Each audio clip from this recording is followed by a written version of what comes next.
সর্বোত্তম জিকির হচ্ছে লা ইলাহা ইল্লাল্লাহ। সর্বোত্তম জিকির কি?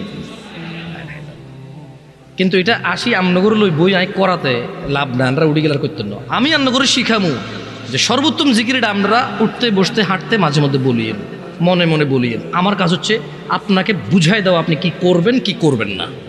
আমার কাজ আমনের লই ইবাদত করানো, মানে আমার কাজ যেন আমি নাঙ্গল করে তো বছরে 10 বছরে একবার আম হয় আন্নগো বেগুন লো বইম বই একত্তরে বই বই আন্নগর লই ইবাদত করি মাই আর কামিটা।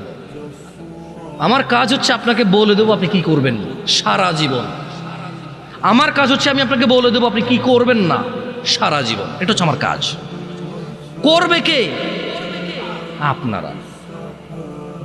আমি করাবো না আপনাকে, আমি বলবো, এটা আমার কাজ। ফাযাক্কির ইন্নামা আনতা মুযাক্কির।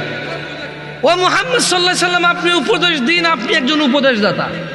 লাস্তা আলাইহিম বিমুসাইতির, আপনি এদের কারো কর্ম নিয়ন্ত্রক নন। ইল্লা মান তাওয়াল্লা ওয়া কাফার, আপনার উপদেশ পেয়ে যে কুফরি করবে, ফায়ুআযিবুহুল্লাহুল আযাবাল আকবার, আল্লাহ তাকে কঠোর দণ্ডে দণ্ডিত করবে। আল্লাহ নবীর কাজ হচ্ছে উপদেশ দেওয়া, আমাদের কাজ হচ্ছে উপদেশ দেওয়া। যে উপদেশ পেয়ে মুখ ফিরিয়ে নেবে, মানবে না, তাকে আল্লাহ কঠোর দণ্ডে দণ্ডিত করবে। বক্তাও যদি উপদেশ দেয় নিজে না মানে, বক্তাকেও আল্লাহ কি করবে? দণ্ডায়িত করবে।